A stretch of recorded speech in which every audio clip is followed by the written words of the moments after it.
Hello friends, मेरे YouTube channel botany girl में आपका स्वागत है। तो चलिए स्टार्ट करते हैं NCERT class 8 science chapter 8 cell structure and functions exercise.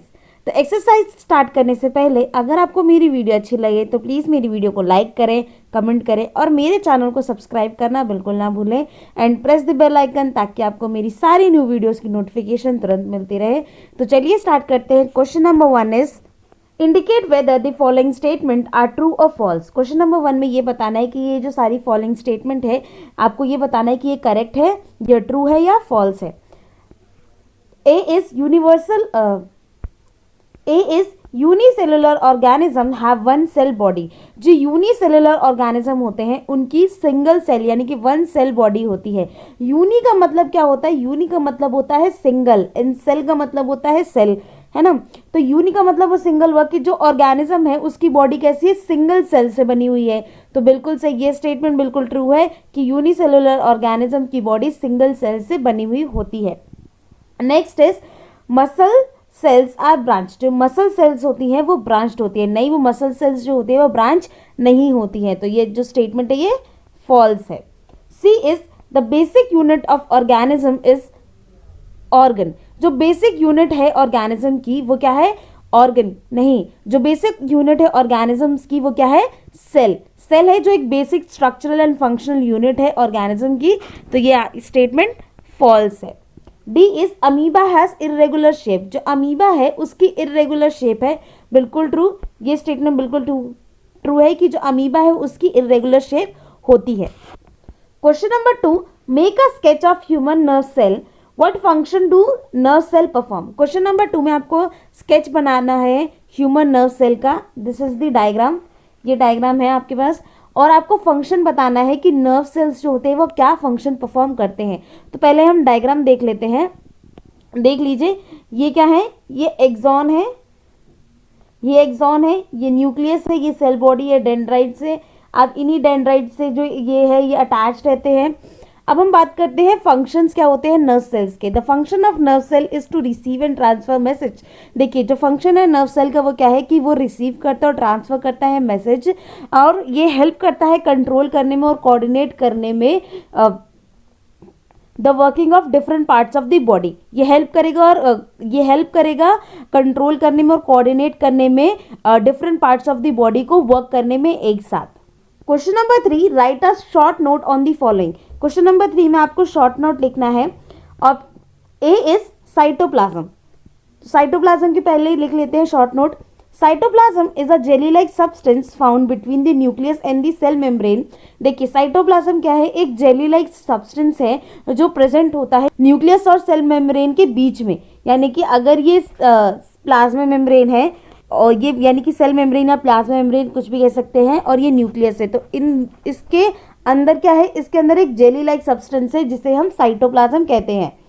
It is made up of basic elements like carbon, hydrogen, oxygen and nitrogen. जो साइटोप्लाज्म है वो बहुत ही ज़्यादा बेसिक एलिमेंट से बना हुआ होता है, that is carbon, hydrogen, oxygen and nitrogen. अब साइटोप्लाज्म में बहुत सारे सेल ऑर्गेनेल्स जो होते हैं वो प्रेजेंट होते हैं, जैसे कि माइटोकॉन्ड्रिया, गोल्गी बॉडीज या Golgi apparatus, ribosomes, plastid extra. B is nucleus of the cell. अब हमें शॉर्ट नोट लिखना है न्यूक्लियस ऑफ द सेल के बारे में। The nucleus is a double membrane bound cell organelle found in the eukaryotic cell. देखिए, nucleus क्या है? डबल मेम्ब्रेन होती है। न्यूक्लियस जो है वो double membrane bound cell organelle है और ये प्रेजेंट होता है यूकैरियोटिक सेल में।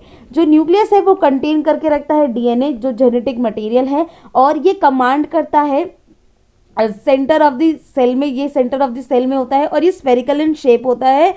और जो न्यूक्लियस है वो सेंटर में या फिर साइड में, दोनों तरफ हो सकता है, कहीं पे भी हो सकता है, प्लांट और एनिमल सेल में।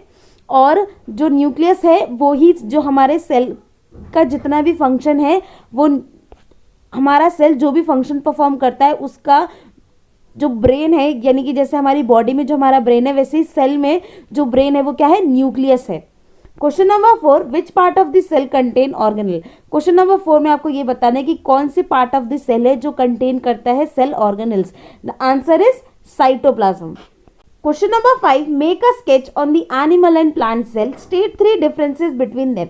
क्वेश्चन नंबर 5 में आपको स्केच बनाना है प्लांट सेल और एनिमल सेल के बीच में, स्केचेस बनाने, डायग्राम बनाना है। तो ये प्लांट सेल का डायग्राम है, आप देख सकते हैं ये पूरा, और ये एनिमल सेल का डायग्राम है। आप ये थोड़ा अच्छे से दिखा देते हैं, आप डायग्राम बना लीजिए।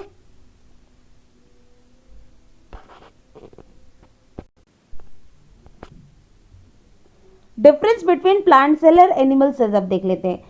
जो प्लांट सेल है उसकी शेप कैसी होती है, जो प्लांट सेल है उसकी शेप होती है स्क्वायर और रेक्टेंगुलर इन शेप होते हैं, वेयर एज जो एनिमल सेल होते हैं वो इरेगुलर और राउंड इन शेप में हो सकते हैं, इरेगुलर या राउंड इन शेप में हो सकते हैं, वेयर एज जो प्लांट सेल है वो स्क्वायर या रेक्टेंगुलर शेप में होंगे।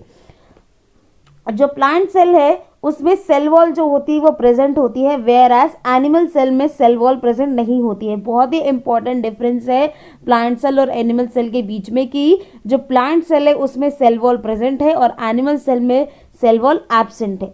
न्यूक्लियस देख लेते हैं प्लांट सेल में। In plant cell nucleus is present and lies on one side of the cell. देखिए प्लांट सेल में जो न्यूक्लियस है वो तो प्रेजेंट होता है, लेकिन वो सेंटर में ना होके एक साइड में सेल के होता है, वेयर एज एनिमल सेल में न्यूक्लियस जो है वो प्रेजेंट होता है, लेकिन जो न्यूक्लियस है वो कहाँ प्रेजेंट होगा, सेंटर ऑफ द सेल में प्रेजेंट होगा। Next is centrosomes. Plant cell में सेंट्रोसोम्स जो होते हैं वो एब्सेंट होते हैं, वेयर एज एनिमल सेल में सेंट्रोसोम्स प्रेजेंट होते हैं। Next is plastid. Plastid plant cell में प्रेजेंट होते हैं, वेयर एज एनिमल सेल में प्लास्टिड एब्सेंट होते हैं। वैक्यूल की बात करते हैं। इन प्लांट सेल वैक्यूल जो होते हैं बहुत ही ज़्यादा बड़े या सिंगल होते हैं और ये सेंट्रली पोजीशन होती है वैक्यूल की, ठीक है। फ्यू सिंगल भी हो सकते हैं और फ्यू भी हो सकते हैं और लार्ज होते हैं, लेकिन वैक्यूल कैसे होते हैं, लार्ज होते हैं। वेयर एज एनिमल सेल में जो वैक्यूल होते हैं वो बहुत ही ज़्यादा छोटे होते हैं और बहुत ही ज़्यादा अमाउंट में हो सकते हैं, न्यूमरस अमाउंट में सेल के अंदर हो सकते हैं। Question number 6, state the difference between eukaryotes and prokaryotes. Question number 6 में आपको डिफरेंस बताने हैं यूकैरियोट्स और प्रोकैरियोट्स के बीच में। The answer is eukaryote possess membrane bound organelles. जो यूकैरियोट्स होते हैं वो पोजेस करते हैं membrane bound organelles, whereas जो प्रोकैरियोट्स होते हैं वो लैक करते हैं मेम्ब्रेन बाउंड ऑर्गेनल्स में। उनमें मेम्ब्रेन बाउंड जो ऑर्गेनल्स होते हैं वो प्रेजेंट नहीं होते हैं। नेक्स्ट बात करते हैं यूकैरियोट्स की। तो जो न्यूक्लियस है सेल का वो बाउंडेड होता है न्यूक्लियर मेम्ब्रेन से। जो न्यूक्लियस है वो सराउंडेड होगा किससे, न्यूक्लियर मेम्ब्रेन से। वेयर एज जो प्रोकैरियोट्स होंगे उसमें जो न्यूक्लियस होगा वो बाउंडेड नहीं होगा न्यूक्लियर मेम्ब्रेन से।